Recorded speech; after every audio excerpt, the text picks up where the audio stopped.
Smart Community kembali lagi masih bersama dengan teman-teman dari Makassar Toastmaster Club where leader are mad gitu ya. Saya takut salah soalnya. Bahasa Inggris saya agak-agak susah. Gitu itu yang menjadi challenge kadang-kadang gitu ya. Kalau katakanlah public speaking bahasa Indonesia siapa aja mungkin bisa ya. Apalagi kalau di setiap platform media sosial bahkan semua orang sekarang udah bisa public speaking dengan gadget yang dimiliki. Tapi kalau dengan bahasa Inggris itu challenge tersendiri lagi gitu.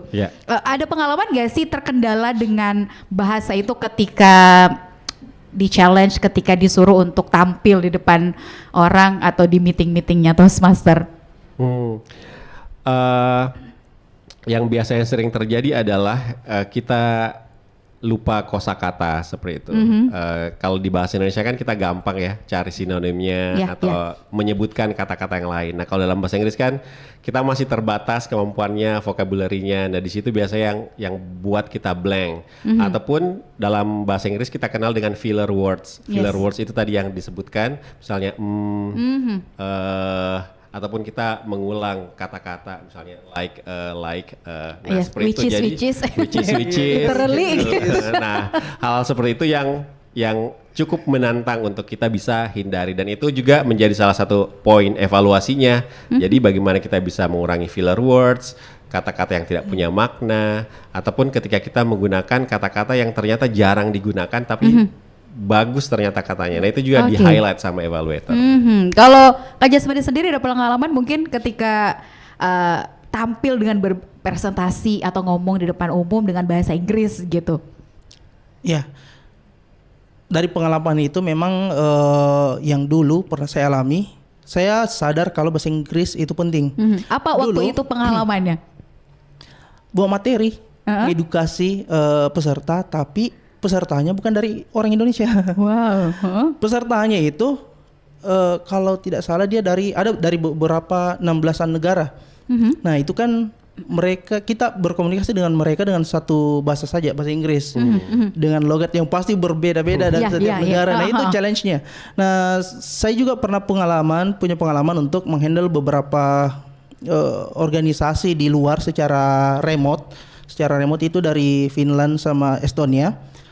Terus punya rekan kerja juga dari Afrika. Nah, diverse itu keberagaman itu yang menyadarkan saya kalau komunikasi ini penting, bukan hanya sesama dengan national people, sesamanya kita orang Indonesia, tapi dengan orang-orang luar negeri juga, karena kesempatan itu tidak hanya berasal dari lingkungan sekitar saja.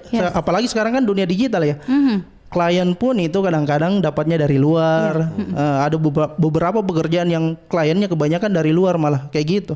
Makanya komunikasi berbahasa Inggris itu penting, dan ini yang membuat saya dan teman-teman betul-betul ingin mengofisialkan Toastmaster Makassar ini. Oke, baik. Dari tadi saya yakin sesaat lagi atau sesegera mungkin kita akan meresmikan Makassar Toastmaster Club ini dan kembali lagi untuk bisa membangun leadership dan juga skill public speaking yang kuat untuk setiap member. Dari tadi kita ngobrolnya tentang public speakingnya, tentang komunikasinya. Kalau soal leadershipnya sendiri gimana? Nah kalau leadershipnya itu seperti yang saya bilang tadi, kita ada leadership track. Nah dan di setiap meeting itu sebenarnya kita butuh sosok leader-leader kan. Misalnya ada yang menjadi pembawa acara atau host. Nah itu kan sebenarnya ada sisi leadershipnya di situ, bagaimana dia bisa mengarahkan setiap tamu, setiap orang yang di meeting itu. Atau ada juga yang kita namakan executive committee atau keanggotaan tim intinya lah seperti itu. Nah seperti Bapak Presiden ini kan, beliau di tim inti. Nah disitulah leadershipnya dilatih. Nah ada modul tersendiri juga. Nah setelah misalnya jadi club officer, nanti tahun depan misalnya bisa jadi area director. Ketika misalnya sudah ada 2 atau 3 Toastmaster Club di Kota Makassar, setelah itu bisa menjabat lagi dengan level lebih tinggi, misalnya mimpin divisi atau yang lain. Jadi ada beberapa leadership track atau leadership role juga yang harus kita jalankan seperti itu, supaya bisa melatih sisi kepemimpinan kita. Betul. Oke. Berarti ini, apakah ada annual meetingnya setiap tahun untuk masing-masing regional atau gimana? Ya ada. Akhir tahun ini nanti di Bali untuk divisi Indonesia, Malaysia, Brunei. Oh, oke, baik. Wow, keren, gak sabar gitu ya. Bolehkah saya bergabung? Kita obrolan di belakang gitu ya. Tapi ini juga mungkin yang jadi pertanyaan dari smart listener gitu. Kalau mau jadi membernya caranya gimana gitu? Apakah ada persyaratan tertentu ataukah ini dikenakan biaya, charge atau seperti apa?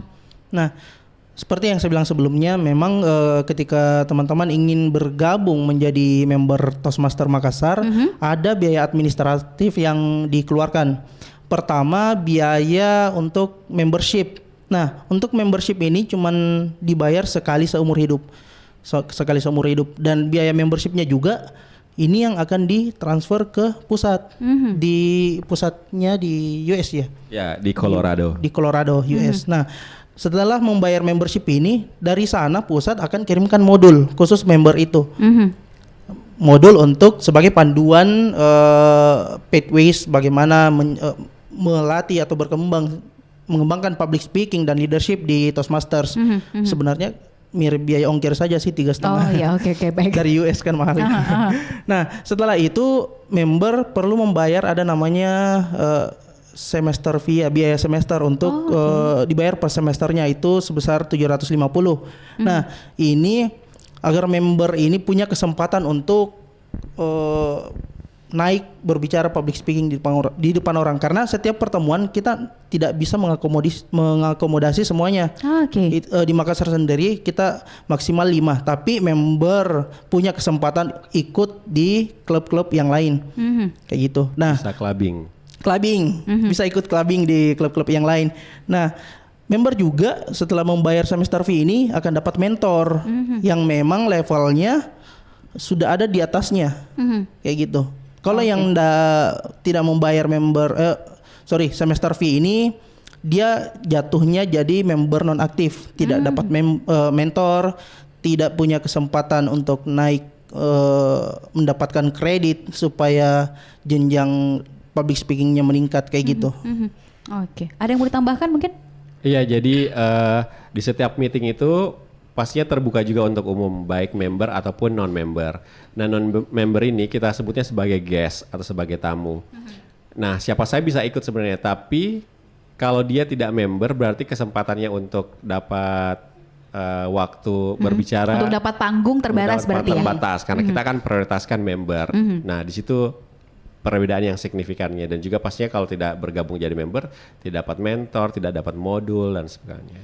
Oke, pastinya ada keuntungan-keuntungan tersendiri yang didapatkan gitu ya. Sama kalau kayak kita kuliah bayar SPP per semester, kurang lebih sama, tapi ini dengan level yang berbeda gitu ya. Ada privilege dan pastinya yang kita keluarkan itu you get what you paid gitu ya. Apa yang kita keluarkan investasinya itu, apalagi ini tadi yang selalu berkali-kali diulang adalah jejaring networking yang luas. Betul. Sampai internasional gitu ya. Kali-kali aja mewakili Asia Tenggara mungkin ya. Amin. Untuk clubbing dengan teman-teman member di negara lain. Oke, baik. Kita masih akan melanjutkan obrolan kita ini, Smart Listener, di sesi yang terakhir nanti.